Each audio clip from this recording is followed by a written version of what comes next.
Hey guys, we're using Poshmark and you should too. Do you have things that you don't wear anymore? Poshmark is seriously the easiest way to make room in your closet, make some cash, and also snag a bargain. It's the coolest reseller with the best brands like Lululemon, Nike, Reformation, and Gucci for up to 70% off.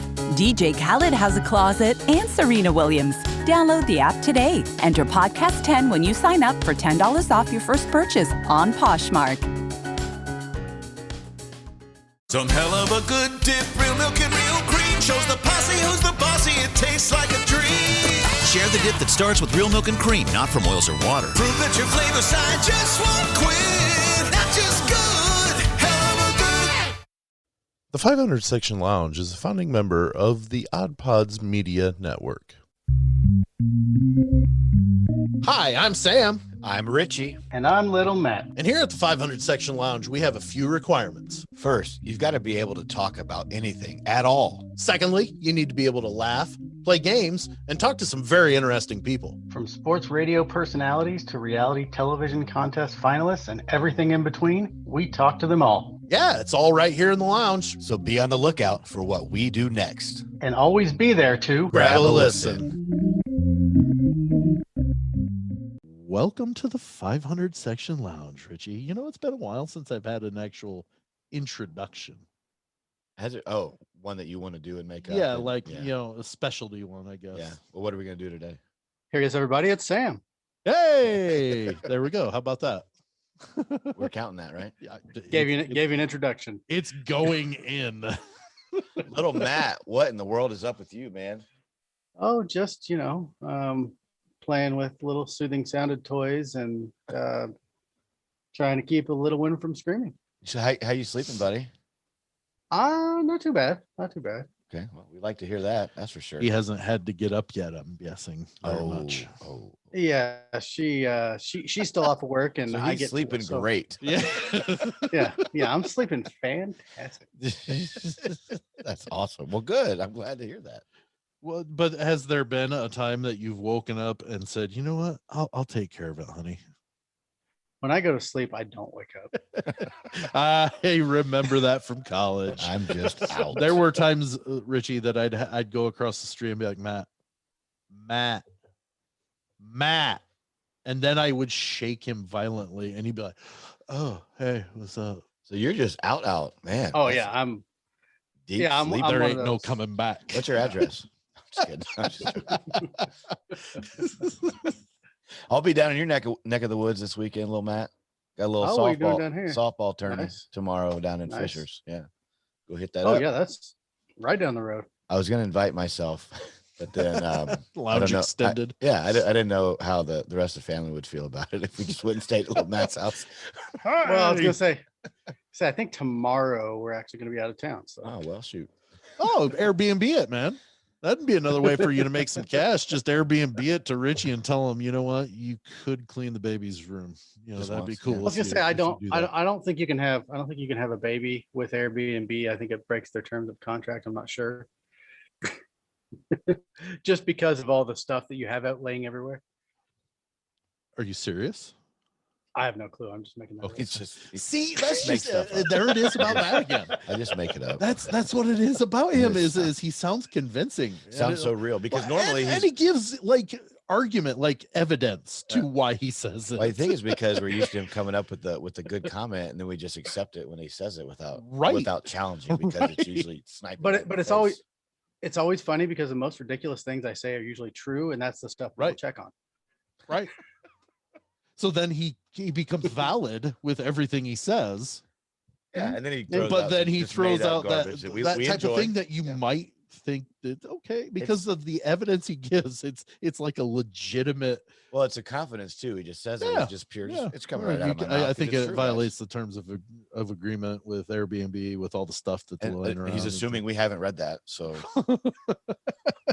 because we know that he hasn't. I don't even think the people that work at Airbnb have read that. So is the breakfast free part of the stay? I think it's an upcharge for continental breakfast. And what about the air part? Is part of it on a plane? Why is it called No, Airbnb? Let's give Well, it because come up with something. you rent the air around the house as well as the house. Because you have to pay for your oxygen. I get it. Makes Yes. sense. I like it. Well, knock Makes that one out. sense. You know, for another good comment, we could have our listeners call us on the Let's Chat hotline. They could, or they could text us. They could do either one.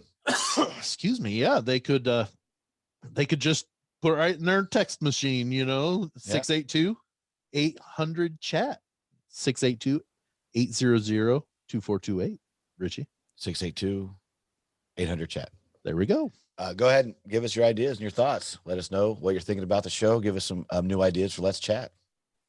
A couple weeks back, we had a Let's Chat Yeah.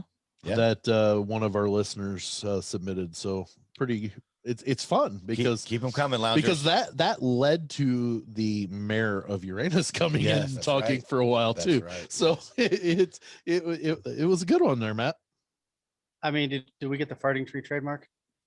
We haven't have we yet. filed- We should have we probably I filed should for that? probably come up with a design and then we go from there. Maybe that's what we do. farting trees. Yep. I remember that. Farting tree furniture. Really good. That was really Yeah. good. Maybe we have a tree sitting on a chair lifting his leg. Hey, give me a second, guys. I got a work call coming in here. Okay. Let's keep it in. So while little Matt is doing his work thing, Yeah. got an offer, accepted an offer on the house, On this house. on this house that we are Good in news. right now. Good news, right? Always nice to have that step. Mm-hmm. Have you ever been a part of selling a house, like No, I have not. being one of No. the adults Nope. responsible for it? Nope. It's unusual. How's it feel? It feels good to have that first step, like I said, out of the way. But now you have surveys, inspections and things like that, and finish packing. I've already packed a ton. The lounge is looking great. Yeah, well, It's there's very- hardly it's anything very in it. bare, but it looks great. But yeah, it's also one of those though. We're getting another pod in a couple of days. Are they gonna do the packing for you? this time? No, we decided to just do it ourselves. I think we can manage. The fun part's going to be shrink wrapping all the furniture. That's fun. Nope. No, Not gonna be fun at all. No, it's not. How long is that gonna take? Well, it depends. And why are we shrink wrapping it exactly? Well, what's the purpose? it protects something from falling on it, maybe, or like if you have that barrier, if something were to, over the time that it's in the pod or whatever, or during the shift, like as it's moving or whatever, it might shift to where maybe something hits it, but that shrink wrap protects that. It also prevents everything getting completely covered in dust when it's in the pod. when it's in the pod and being stored for a while, because even though it's a weatherproofed Allegedly. thing, excuse me, it is still, there's dust, and of course all the stuff we're packing in there has the dust from our home, and so sounds like or you've whatever. weighed the pros and cons of shrink wrapping it. didn't I let you answer remember it. shrink wrapping when I worked in a factory, and we had a machine that we just tied it up and just boop, and it ran it Oh. around, and So we you're gonna- stopped it and boop, So you're gonna and- take it outside and then shrink wrap it? probably. Yeah. We might do it in the house. I don't know. You could be- I hate moving. You'd be the little guy spinning around. That could be you. See, that's the problem is I know how to shrink wrap, but I'm going to have to walk around in circles, and I don't want to get dizzy. Well, it's a big couch. I've seen it. It's Well, nice. And they've More got that. steps. You've got the love Just get a lazy seat. Susan. They put it on there and just Yes, run it There around. it is. He was still Yeah, listening. just spin lazy Susan and just spin her around. How long did you listen before you jumped in? But I heard we shrink wrap it, and he asked about inside or outside, and then I started deciding what I was going to tell you. A lazy Susan would be a large lazy Susan. That's I'm funny. sure they have to exist. Well, I think you could probably go buy one or buy the materials, make one just for the shrink I'm wrapping. not doing that. Yeah. I sent my table saw away with the first pod, so I don't have that. Well, never mind. I mean, I've still got hand saws and stuff, but I So don't want to. when's the official move? Just because I don't. recall. Honestly, I don't know exact dates because we're still really early in all that process of getting inspection, survey, all those fun so little things. So how it works, if something comes back with the inspection, then they could pull their offer back. It depends. Like in an inspection, if it comes back major, there's nothing major that I'm aware of with this house. But if something were to come back with a major renovation or whatever, I believe, and Matt, you've done the process of selling a house and then also purchasing a house as the adult to make those decisions, right? On the same day. Yeah, I remember you saying that. I didn't even leave the room to close twice. How does kind of the process of how does it work when an inspection comes back? Were there either time that you were involved with your goings on real estate? Did you run into a thing either as a seller or a buyer that there was something major on the inspection? Yes. No. Actually, the house I didn't buy. That's why.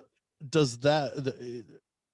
And I'm sorry, I've never done this, so I'm kind of learning this same thing.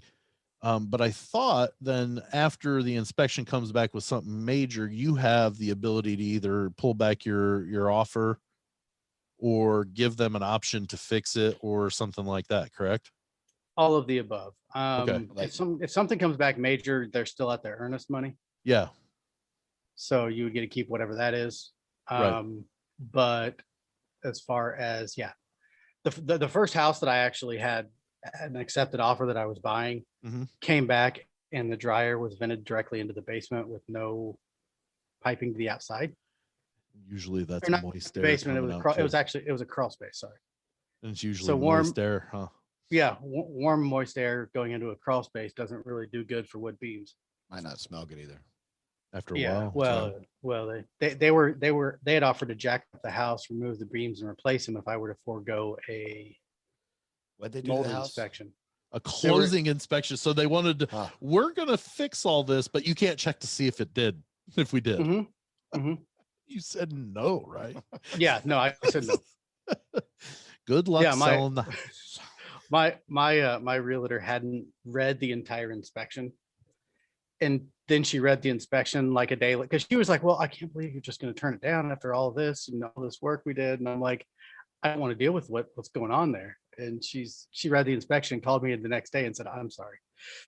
You're right. like you were right. Yeah. Your logic is very, very strong. Did you keep her on as your realtor? I ended up buying my house with her. Okay. The original house I bought. No, I mean, I understood what she was saying, but she hadn't read the entire thing to know why. I got you. If they were replacing the beams, I mean, it would have been pretty obvious that they would have been replaced. Right. Huh. But so that's kind of what we're sitting at now is the inspections in a few days. That'll get done. And, I don't know how long it takes for an inspection to officially be considered, to us. I don't know they usually give a couple days for the, I think 7 days is a limit. Don't quote me on basically to officially report what they found. Yeah. Or, if there is things wrong, come up with it. I think they come up with a counter offer maybe, and then you get to counter that, all that fun back and forth. Yeah. Well, I'm not looking forward to that, but it needs to be done. And I'm anticipating nothing major. Right. And everything will go smoothly. You'll be fine. Yeah. It'll be you're gonna have about 20 different things that there's one spot in your attic that there's 3/4 of an inch of insulation instead of 3/8 of an inch or something like that, and it's just ridiculous stuff. Most 99% of it is stuff that they have to report, but it's just kind of ridiculous. Right, but it's one of those are nothing major to where it's going to derail the sale of the house. Right. Like we had one thing on the house that I live in now, where the furnace wire, the covering wasn't pushed all the way up. That was one of the things on it. Huh. So the inspector could have taken his hand and pushed it up. Instead, he wrote it down. Yeah. Just doing my job. Yes. Just doing my job. Yes. Just doing my job. Yeah, yes, he took 3 pictures of it. Yeah, he took 3 pictures of it and wrote a paragraph describing what was wrong. Oh my. You get paid by the hour? No, it's a single price. So I mean, he was thorough, I guess. I'm not gonna complain if they tell me something that if they give me too much information on stuff that could be wrong. Yeah. Yeah. I think the original house, that I actually bought, one of the major things was the toilet where the water comes in. Okay. They Where had the it water comes into the toilet. into the tank. They Okay. had the water spout pointed into the little thing that fills up and shuts it off. Mm-hmm. And for some reason they decided to be at the house I wasn't with him because I was not able to get there. Okay. But I knew the inspector. It was a family or a friend of a friend type thing. And they were actually at the house and they were arguing with him that was how a low flow toilet works. Dude, I'm an inspector. That means I know the general operation of everything in this home. Wow. Yeah. I don't need you explaining to me things. Well, and on top of that, he was actually a retired inspector for a large corporation that used to be in. So like he blurts out codes in his sleep. That's that's what he does. He helped write part of the code for industrial warehousing, I think, in central Indiana. Nice. Nice. So yeah, I trusted what he said. He was somebody. People know him. I would imagine. Yeah. You know. But funny enough, he's now a beekeeper. Really? In his retirement, Wow. he's a beekeeper. That's a callback to Missy Burgess. I saw a bunch of bees There you go. yesterday, parked right under a tree, and they were just pollinating, maybe eating. Yeah, grabbing some pollen for back home. Put it in reverse and found another parking spot. We're not gonna let that poop on us. You sure they weren't having some evacuation flights there? From what I could tell, I didn't see any. I got out of there pretty quickly. I saw that she actually went over, one of our friends posted, one of my wife's and mine mutual friends put on social media that they had some bees that they needed taken. Did she go get them? Missy went and got them. I imagine those are probably the ones that are thriving in the wild are probably pretty hardy and good to get. I would think so. I would think so, because now you're, making sure that they survive and grow, and, nobody will just exterminate, Yeah, because they're their own little hives. Aren't they? They were strong enough to do it on their own, and I guess, in a breeder's area, it's a little bit more not sterile, but probably a lot better, less things to get them. Yeah, keeps them safe. Yeah. Trying to think of a way to get to our introduction. Let's kick this off. Hey, or there just we go. hold on to it. We'll just way. hold on. Speaking of bees, Yeah. Oh, this week's guest, guys. We're doing this out of order a little bit because normally we record the opener after. It's the last thing we do. This is the last thing we do. We usually interview, close, open. But this week we're actually doing the opener before we even talk to our guest this week. And our guest this week is one that he was the keynote speaker at the Big Ten Media Day for football back in 2019. And he was a walk-on to the University of Minnesota Golden Gopher football team. He is Casey O'Brien. Sweet. Yes. One of Dalton's. Dalton buddy. Told us the very first guest, Matt. I don't know. I know you grabbed a listen. The very first time we had a guest was Dalton Shetler, and we asked him to talk about Casey O'Brien. Okay. I thought I realized now that I think I had heard his name when you guys said it originally. Okay. Yeah. We what it is Casey O'Brien is now a 5-time cancer survivor. At the time, he was a 4-time cancer survivor who made a college football team and then actually got some playing time in a game for Minnesota. And just what a story. I mean, I remember seeing it on ESPN, and then also Dalton talking about it. And just the story of Casey O'Brien. I'm really excited to talk to Casey and just kind of get to know him as a person. Yeah, I want to get from the get-go. Absolutely. Get to know him, get to know what inside of him was like that fight, that spark to like, hey, I got this, and I'm going to go be part of the Gold Gophers. Well, yeah. And He survived cancer 5 times. 5 times. At the time, 4, but like now it's 5 times. What does that do to you mentally? That's kind of I mean, you've got to be a pretty strong mentally strong person in order to tackle this 5 different times. Matt, can you imagine and this being something? Well, on top of that, you got to throw that. What is he? 20, 22? I think he's 23. Okay. 23. I mean, that's most of your, good time years spent doing that as well, that you're dealing with all that. Yeah. And so I think it's one of those that he's such an inspirational story. I kind of just want to kind of dive deep into it. Yep. I just want to talk to him, talk about it. Yep. So, you know what? I think this is a good, interesting topic that I think our loungers will enjoy. Absolutely. So, little Matt, I do believe it is time to, what is that? What is it we do? Lead off, grab a listen. Grab a listen. Grab a listen. Joining us tonight in the 500 section lounge, Richie, little Matt, this is a great honor. We have 5-time cancer survivor, and he played college football at a major university. It's Casey O'Brien. Casey, thanks so much for joining us. Thanks for having me on, fellas, and excited to hang out with you guys today in the lounge and talk with you a little bit.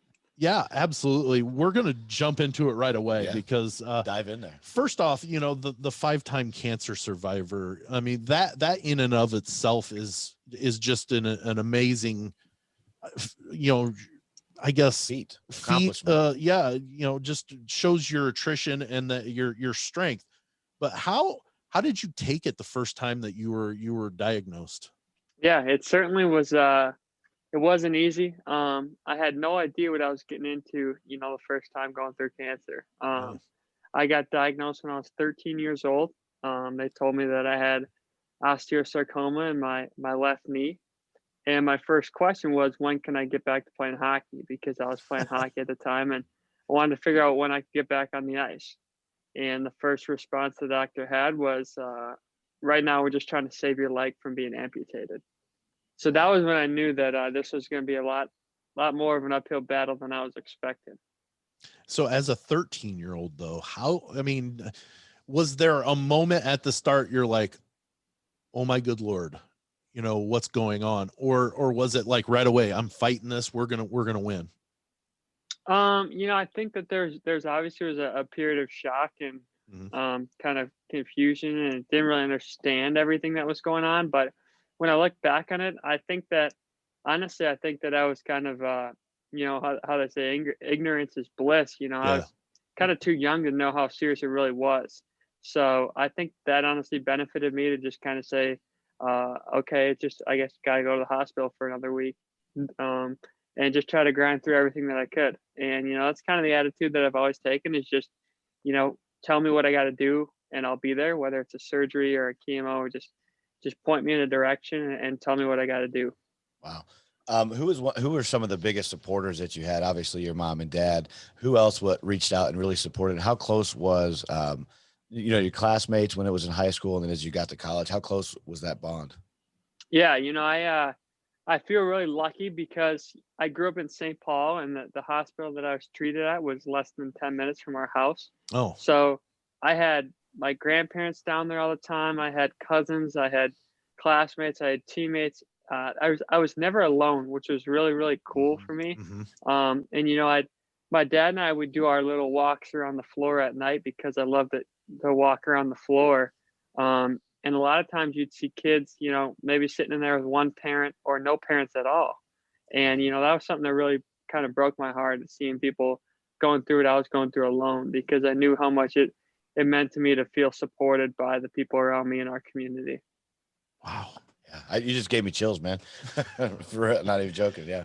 That's so by the time you graduated, you were told, you were playing football as well. What did it take for you to convince your doctors to let you play football again?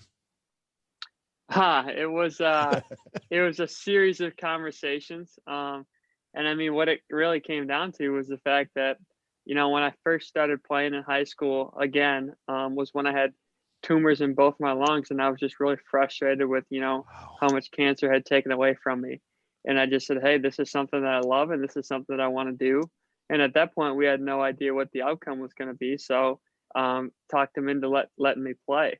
And, my doctors had said, we spent 8.5 hours rebuilding your left leg and replacing your knee and putting in those metal rods. So if somebody hits you, we don't know how we're going to fix it. So you're going to be coming straight back to us in an ambulance. And that was just something that I was willing to accept. It was to me, it was a risk that was worth it to be back in the locker room and back around my teammates and everything like that. I just, so you were a quarterback, right? In high school. And then you ended up getting in as a holder. Was that part of the agreement to get in, that you had to take less contact, or were you able to play some still? No, so I grew up, I played football, hockey, and lacrosse, and all three of those were off the table because of contact. Because they said, hey, if somebody falls on this knee, if somebody runs into that knee, we don't know how we're going to fix it. So it was always, whatever you're doing, there can't be any contact on it. And it was just a risk that I was willing to take to play football. What is it like, being in the Big Ten, being in the Big Ten stadiums? Describe that feeling for us. We've talked to some Michigan State guys who played. They're younger than us, but older than you. So what's it like playing? I mean, that's big time football, Casey. Yeah, I mean, it's as a football guy, it's something that you dream about, and sometimes you kind of got to pinch yourself, saying like, hey, all these people are here to watch us. And I think that's the coolest part about it, is that when you're on the field and you look around and there's 60, 70,000 people, you realize how much this game means and how much your school means and how much you represent being on that field. I think that was the biggest thing that I realized, is that, there's people across the country that care about Minnesota and care about Michigan State. And, that was cool for me, especially when I was going through what I was, just having people reach out from across the country saying, hey, we're Gopher fans and we're pulling for you. Well, I can tell you, it came out, Minnesota, you guys had a really good season. Was that the season before you walked on, that they were, them in Penn State, you guys in Penn State were, or was that one year that you were on the team? I was on the team for that season. Okay. I was, that was my junior year. Okay. So I can tell you that year when Coach Fleck came in his first year, it was, I think we jumped on the Minnesota bandwagon a little bit. Sure. Yeah. And how can you talk about Coach Fleck? Can you talk about how supportive was he on everything in your adventure to get to being on that team? Yeah. Like I've said before, he was really the only coach to give me a chance. Minnesota was not my number one school to go to. I tried to, share my story and kind of give my pitch to some schools down south in the SEC. And, everybody loved the story, but they didn't want to take the risk and the liability of me getting hit and something happening where the school could be liable. And, so a lot of them would say, hey, we have a practice squad spot for you, but our doctors aren't going to clear you to play. And I didn't want to put in 40 hours a week to never have a chance to play. Right. And so, I talked with Coach Fleck at Minnesota, and he, from the get-go, he was really into my story, and he figured out a way to get me cleared. And, I asked him when I was sitting in his office before I had committed, I was a senior in high school, and I said, hey, if I'm the best we got, are you going to play me? And he said, if you're the best we got, you're going to play. And I committed right there on the spot. Wow, that's cool. Does PJ Fleck, have you ever seen him sleep? Does he sleep, or is he always high octane all the time? He is always like that, whether it's 5 a.m. or midnight. I don't know where the energy comes from. I see him, he drinks quite a bit of coffee, but I don't know when he finds time to sleep. How hard are those? I assume that probably Monday after a game on Saturday is your first meeting. I don't imagine there's anything mandatory on Sundays probably very often, is there? Actually, so the way that we do it at Minnesota is that we have film and a lift on Sunday, and then Monday's our day off. So guys have class and everything on Monday, so that's our day off. So how hard is that Sunday morning then when you're just kind of groggy still and he's up there going, all right, guys, let's go. Yeah. Well, the craziest thing is that a lot of college football fans don't know this, but when you play on the road, like if you play a night game on the road, like my freshman year, we played on the road at Oregon State. And obviously they're 2 hours behind us. So it was like a 7:00 game there, which was a 9 p.m. kickoff in Minnesota. And you always fly back the night of the game. Right. So that game ended at probably 12:30 Minnesota time. You got to get guys out of the locker room, guys showered up and whatnot. You're not till the airport till 2 a.m. It's a 3-hour flight. You're getting back to the complex at like 6 a.m. And then we have meetings starting at like 1 o'clock. And a lot of times those coaches don't go home. So they're just right back up to their desk at 6 a.m., haven't slept at all. And I don't know how those guys do it, but that's the part of the college football world that a lot of people don't know. Ooh. That's a long day right there. Day, yeah. That's a long couple days. Yeah. And not everybody's getting the hundreds. Every day of the week during the season is a grind. Yeah. Wow. And those guys are probably still going on recruiting trips during the week also, going, visiting people, seeing people. Yeah, there's a lot to do. And they're breaking down film all week and all that kind of stuff. Wow. So you got to play. You finally got to play. Who was that against? I played against Rutgers and against Maryland. Okay. And what was that? What was that like? Walk us through that one, because that I didn't play major college football. Right. And how amazing is that? Yeah, I mean, it's a dream come true for me, looking back on it. It's sometimes I myself can't believe that I did. Yeah. Being a kid who's got to replace me playing in the Big Ten, it's pretty hard to believe. But when I waited a long time for that moment, and I had taken thousands and thousands of snaps, and I was prepared for the moment. And when I got out on the field, I remember just reminding myself, just enjoy it out here, man. This is what I've gone through, all these chemo treatments and all these surgeries and everything like that, looking to get to this moment, and now we're here. So I just remember before my first snap against Rutgers, I tried to take a look around the stadium and take in the atmosphere as much as I could, just so that I could take a little mental picture and say, hey, we made it.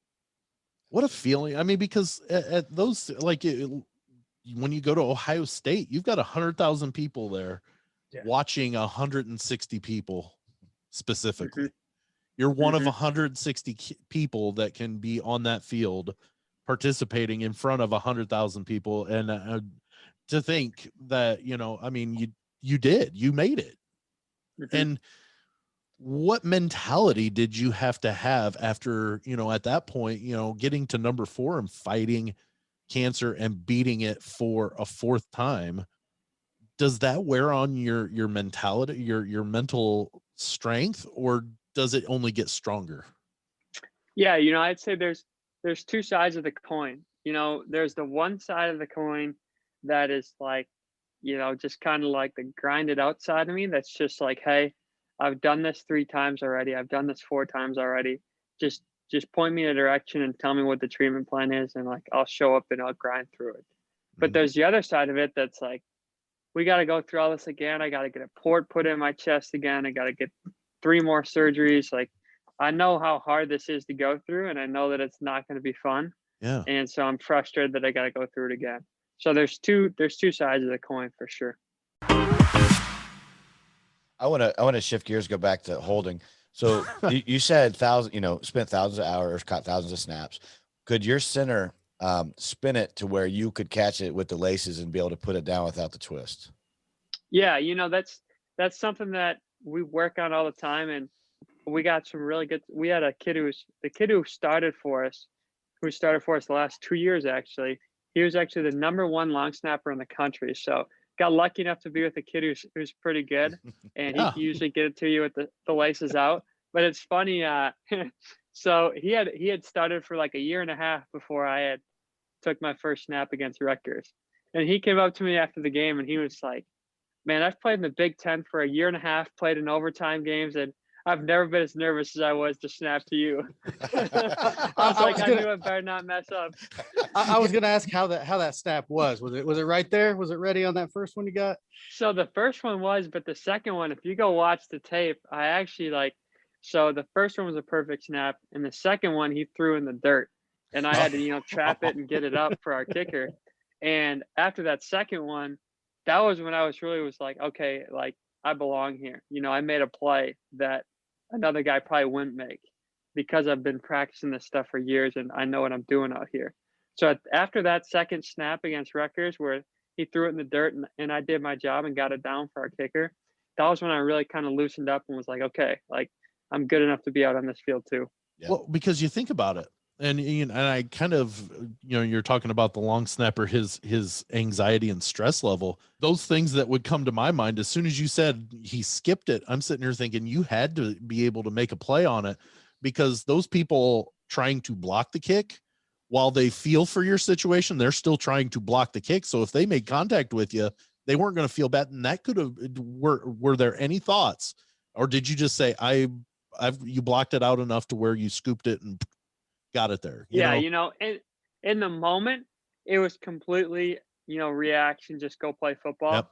But like after the fact, I was like, that could have been bad. Yeah. That's what I was thinking is you're being told that if you get hit hard enough on that knee, that they don't know how they're going to fix it. And, there's not very often that a holder is going to have contact, but that's one of them, Yeah. Did they have any trick plays up their sleeve for you? We had a couple. We didn't end up running any of them, but we had them in the playbook for sure. It helped that I was a quarterback. Oh yeah.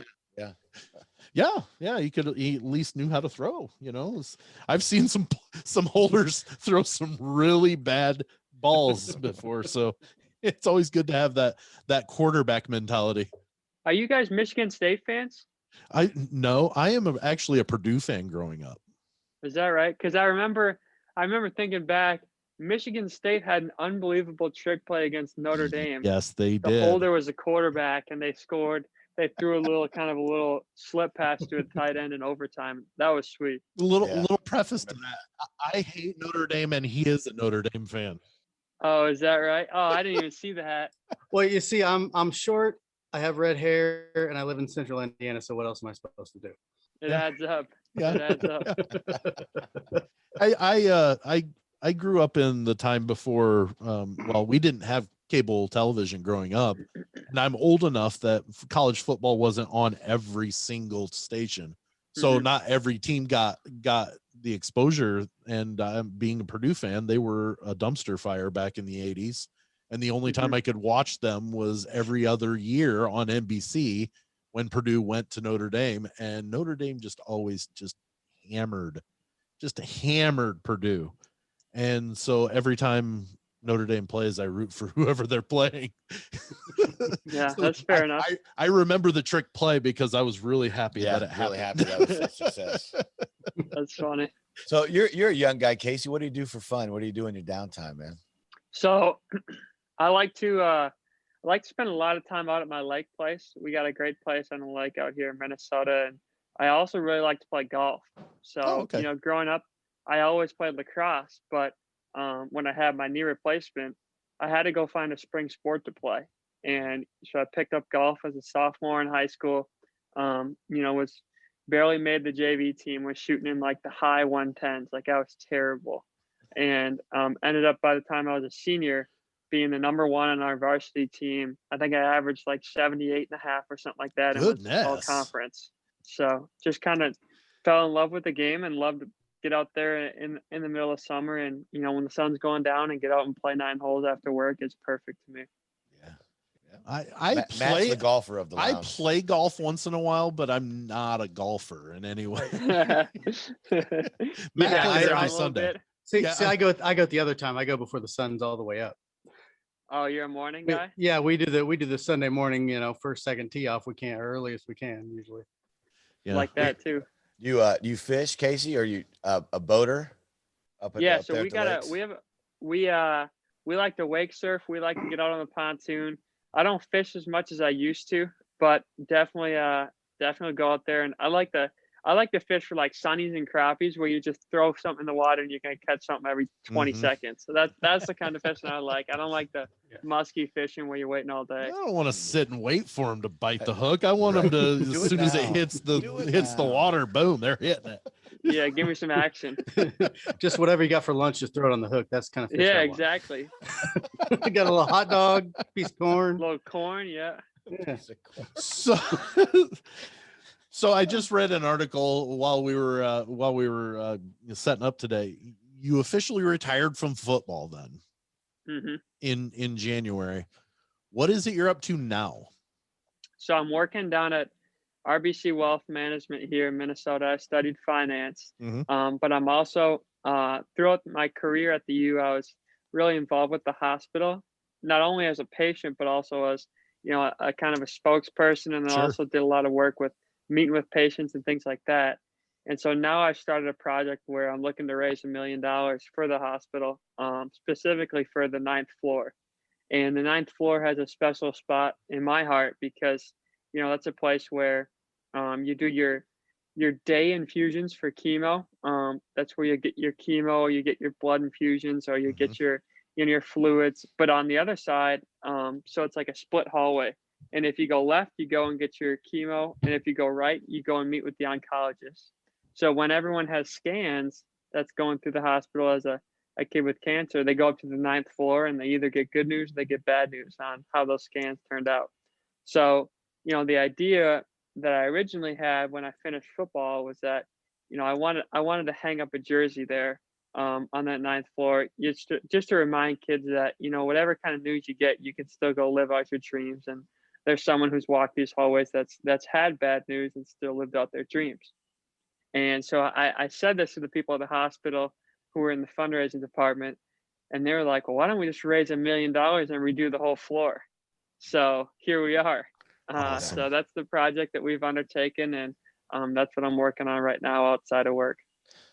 Is there somewhere online that our listeners could jump on and read more about it and donate to? Yeah, absolutely. I can send you guys a link right after the show, and I'd love to get some support. You know, we're moving along well. We just got a huge donation earlier this week. We got $100,000 donation, so I think we're up to about 125,000 right now. That's awesome. So we're moving along. It's still early on in the summer, so hoping to get some events going to try to kick up some more money. But you know, it's going to take some time, but I got no doubt that we'll get there. Yeah, wow, that is awesome. You're giving back, man. That's so cool. Just really shows not only all the character you have to survive and be where you are, but then to help others and give it back and help them have a positive light, a positive attitude with what they're going through. I think it's a fantastic idea, the jersey, because you're absolutely right. Well, you could have easily just, you know, after number 2 or even number 3, just, I'm done. But you kept fighting and you got to the point where you played in major college football, even though you were diagnosed at 13 with cancer that easily could have and I don't think anybody would have damned you for it either if you would have, you know, really concentrated on other things. But fantastic. I've totally, this has been absolutely everything that I was hoping it would be. This, Casey, you know, thank you so much. I mean, we're running up on time, so we don't want to keep you too long, but thank you so much. This has been just a really fantastic time to get to know you as a person, and maybe bring you on a little bit later down the road to see how this attempt to get $1 million is. Absolutely. Yeah, we'd love to check back in with you guys and give you the update later on this summer. But, you know, I appreciate you guys having me on and let me share a little bit more about my story. Yeah. Casey O'Brien, a 5-time cancer survivor, went on to play major college football at the University of Minnesota. What year was that, Casey? Or what year? 2017 through 2020. There we go. Casey O'Brien. Thanks. I greatly appreciate it. Good luck with everything, Casey, man. Awesome. Thank you guys. And I'll send over the link for the fund, and I'd love to get you guys to take a look at it and see if the listeners can help out at all. Absolutely. Yeah, absolutely. Thanks so much. And Casey, good luck with everything that you've got going on in your future. Thank you, guys. Appreciate it. Have a great afternoon and a great weekend. Yeah, you do the same. Buddy. Thank you. You too. Thank you. See you, fellas. You are listening to the 500 Section Lounge, hosted on Spreaker. Saving starts with internet and wireless from Xfinity. Because when you get Xfinity internet and add mobile, you can save up to $400 a year on wireless. Enjoy fast, reliable internet at home and nationwide 5G on the go, included at no extra cost. Get Xfinity internet and mobile together and ask how to get an eligible 5G phone on us. And for a limited time, $300 back. Don't miss out. Go to Xfinity.com/start saving. Call 1-800-XFINITY or visit a store today. Restrictions apply. Savings based on optimized pricing. Actual savings may vary. Hey, loungers. You know that 6 other shows and we joined forces in August of 2020 to create the Odd Pods Media Network. All 7 shows are different from one another, and thus the name Odd Pods Media is a fitting name. During all our shows, we like to play a promo from one of the network shows to be able to give you a variety of shows in which to grab a listen. So, sit back, relax, and enjoy the promo from an Odd Pods Media show. Hey, you there. We've got a question for you. Are you tired of clickbait stories and the loudest voices driving discussions in culture and entertainment? If so, I'm Dylan. I'm Kendall. And I'm Corey. And we host the podcast From the Middle. We're middle-class guys living in the middle of America, in the middle chapters of our lives with points of view somewhere in the middle. We take a more reasonable and centrist approach in our discussions covering genres like comedy, culture, entertainment, and interviews with really interesting folks like business owners, comic creators, doctors, news anchors, New York Times best-selling illustrators, professional stand-up comics, and more. We really value a relaxed and conversational podcast, one that we hope is so fun and laid back, you'll forget you're not actually hanging out with us. So search at From the Mid Pod, just like it sounds, or check us out everywhere you can find podcasts. You might have noticed a change in your neighborhood lately. Yep, Sprint stores are now T-Mobile stores. Now that Sprint is T-Mobile, you get more coverage, value, and benefits than ever before. We've invested billions to bring our 5G from big cities to small towns across America. And great coverage is just the start. From high-speed mobile hotspot data to weekly deals and giveaways, our customers get tons of great benefits. Head to your new T-Mobile store to learn more. Qualifying service and capable device required. Coverage not available in some areas. Some uses may require certain plan or features. See T-Mobile.com.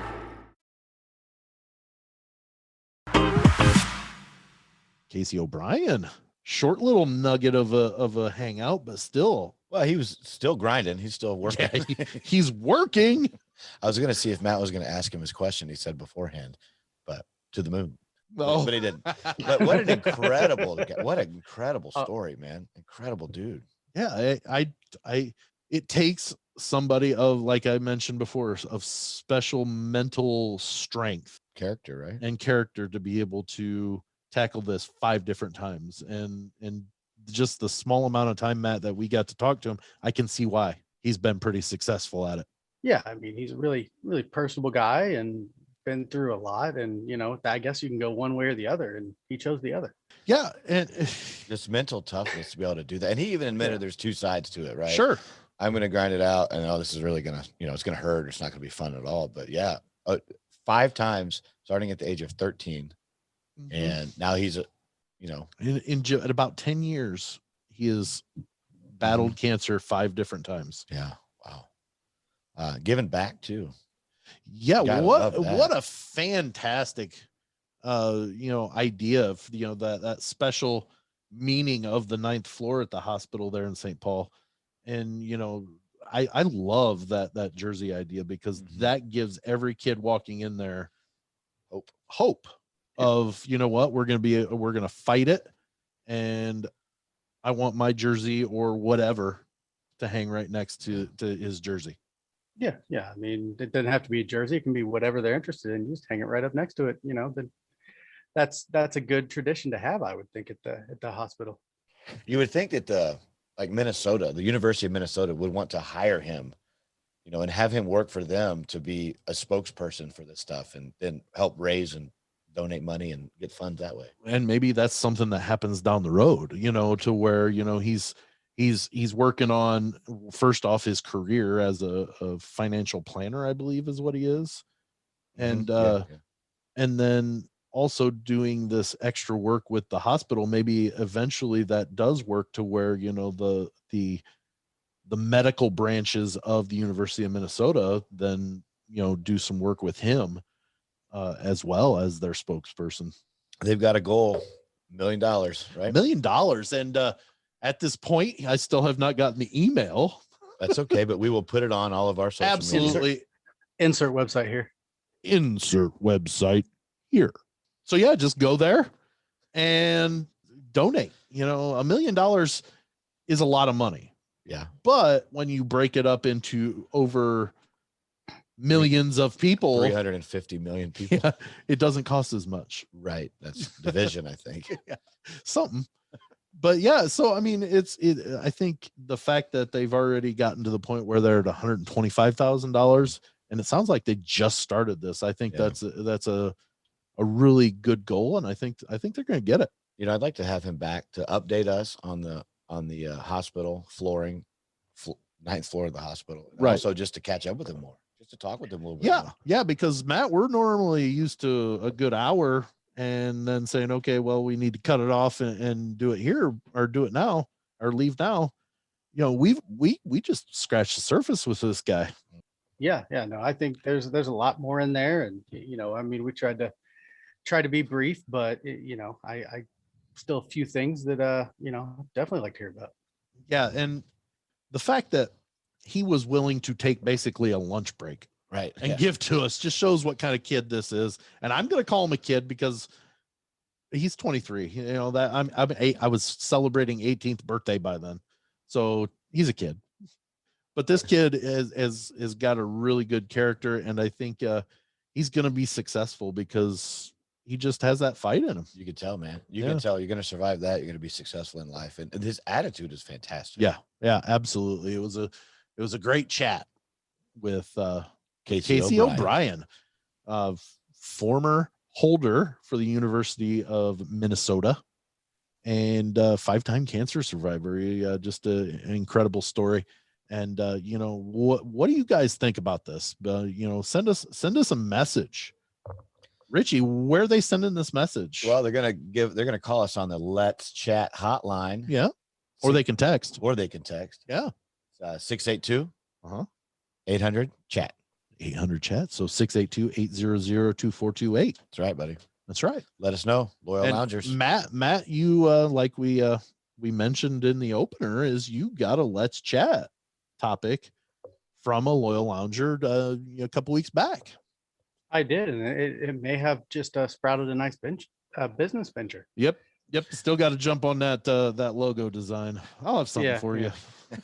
All right. Put it on a shirt. Yeah, we'll do something. Well, since we're not doing anything else, fellas, I just feel a little spot on my back here. I might want you to check out and see if there's see if there's lice in your jacket. Yeah. You want us to pick exactly. it? Should we pick it? Yes. Should we nitpick? Should we chat? I think we should. Let's chat. So it's going to be where news isn't so good anymore. So I've been, luckily Jared sent me one on our chat line. Yeah. But I found another one. You found another one. Okay. Does it have to do with farting trees? No. This actually has to do with, well, let me tell you. Okay. So an Australian woman had a operation on her throat. Went in talking like an Australian, woke up talking like an Irishman. Hang on, what? This is a joke. I've heard about some of these things. There has been it is actually called foreign accent syndrome. Did she get it's caused when the patient has a brain injury. So it discovered a brain injury. I don't know for sure. Or did through the surgery to the throat surgery cause a brain injury? I think that's where they're going with it. Okay. So the surgery was in Australia? Yes. Or she went to Ireland and had the surgery? No, she said she's never been to Ireland. Oh no. Now my question is, was it a good Irish accent? I mean, the only way to know is if I don't. I mean, was she talking like Lucky from Lucky Charms, or? Well, you're after me pot of gold. I hadn't actually heard it, but I realized you can actually hear it, but I don't have speakers here to play it for you guys. Oh, that's a weird thing to happen, man. Why Irish though? I mean, does it say anything like, okay, it's a brain injury, but is it something psychological that they have always caught on to? Like, I don't know. Did she have it's not like the Little Mermaid where she had her voice box removed and they put in another one. I don't know if that's the way it works. Okay. Didn't work. Sorry. I was listening to her on my other headset here. Sounds like Lucky, doesn't she? No, it's actually, I mean, especially going from an Australian accent to, it actually sounds like someone that's not like overplaying it. It sounds like a natural accent. Oh, wow. Wow. So like Marty McFly's. Can you hear this? Yeah. Seamus. Yeah. I could not hear anything. Nothing. Okay. Seamus.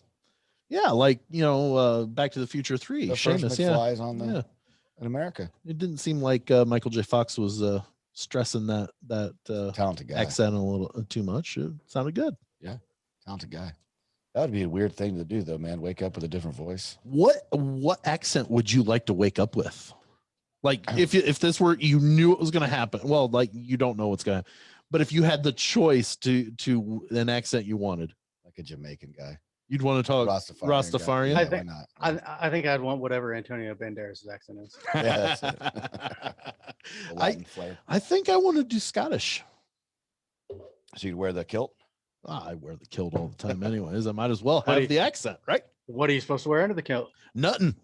There you go. Is that a dad joke? Nope. They don't wear it. No, but you get how it could be a dad joke. Okay. Yeah, I get it. Everybody's got it. Oh, he got it. Bear got it. He Sparky. understood. You call him Sparky. Matt's dog's name is Sparky. Matt, is your dog named Sparky? No. A little bit of a delay there. Matt? I had to unmute it. Oh, okay, I got you. They were well, if you can still hear them. Is the lady healthy otherwise, the one with the Irish accent?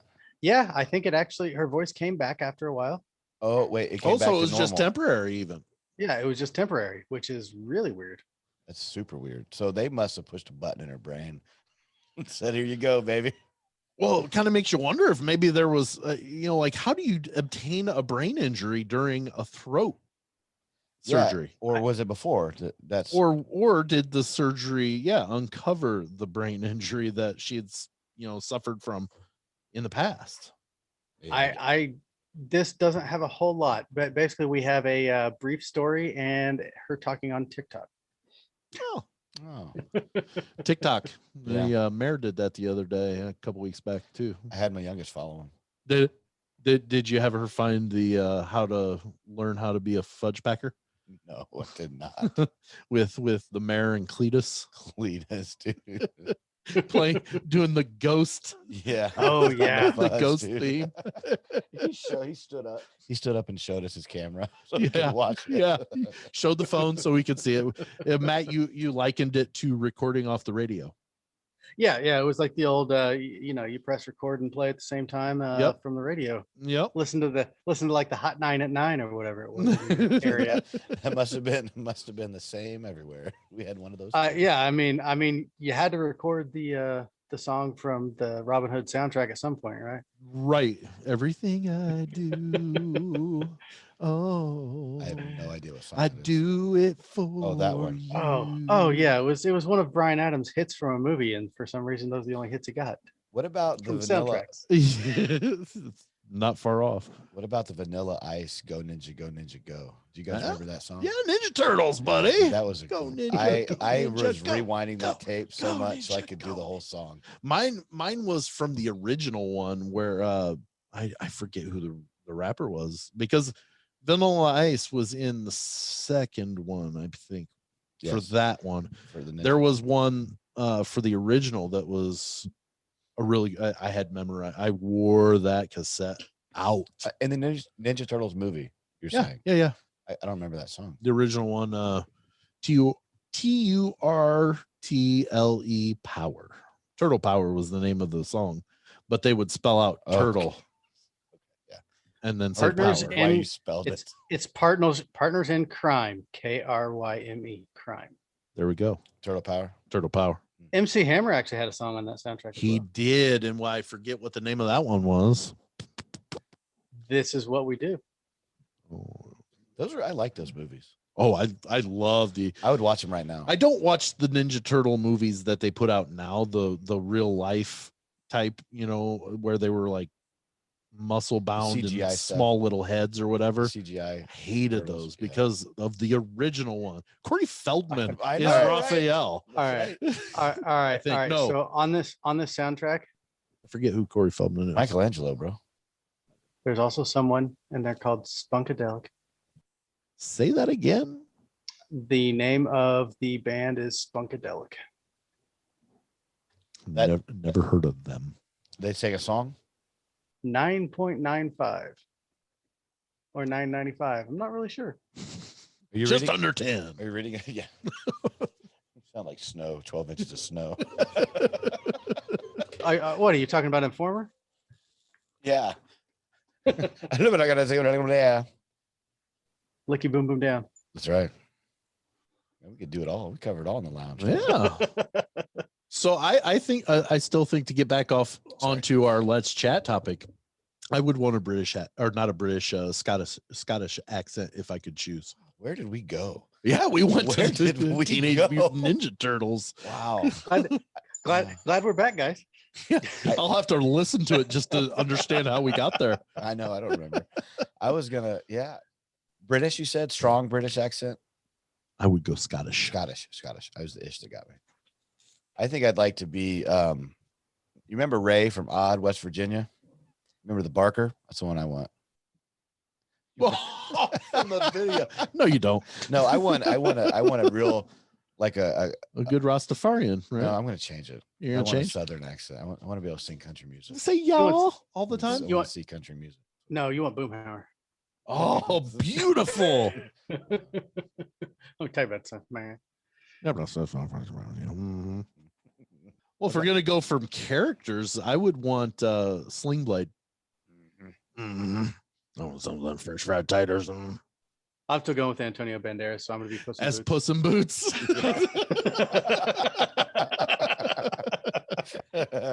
So you've got the kitty look too. You can look with the sad kitty eyes. He can. It's mad.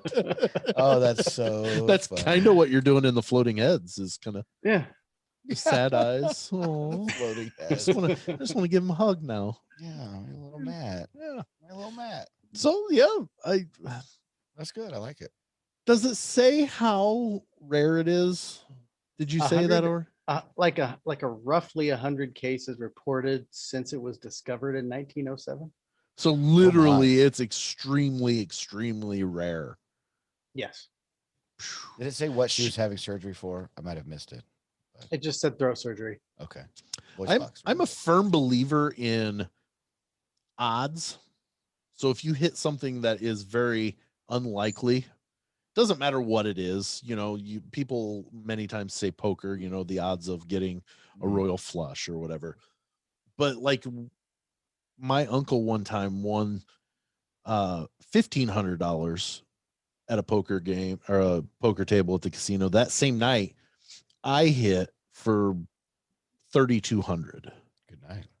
He had to fill out tax paperwork. I did not. And it was because his $1,500 that he won came with on higher odds. Oh, so it was 100 to 1, like, on the payoff. Mine was 40 to 1. So therefore, once it hits 100, you have to fill out the paperwork. So he hit something big on odds. So like my thought is, when you hit something that's very unlikely, that's you beating the odds. It doesn't matter if it's good, bad, indifferent. I think this woman totally took out any chance of winning anything ever again because of the odds that she hit with this. Oh, that's good. It's good. I know it was a long way around, but I think she just might as well just keep working hard, and you're not winning the lottery anytime. You got a story to tell. Write a book about it. Yeah. Han Solo said, "Never tell me the odds." Right? He's a pretty good guy. That's right. Don't tell me the odds. Mm-hmm. You sure it wasn't never? Never. Okay, never tell it. Never tell it. Don't tell. Yeah. I didn't know if you're correcting me. No, I was not at all. I'm Ain't not a nobody Star Wars. telling me no odds. Okay. I didn't hear that one. Say that one again. I said, ain't nobody telling me no odds. Anyways, now we're still on Let's Chat. Yeah. Oh yeah. Oh yeah, I forgot about now that. We're What talking were we Star Wars. But it had to do with odds. Right. And it's all circular. Yep. It all. But oh my goodness, so rare. In over about 120 years that it's been discovered or that it's noted, about 100 people have happened. Yeah. Yeah. There are a lot of people in this world too. So I'm just saying. Right. And a lot of, types of surgeries or head injuries that would turn somebody into a different, but this is documented cases too. Yeah. So it could have happened a long time ago. And then, they've also had them happen. Crossed.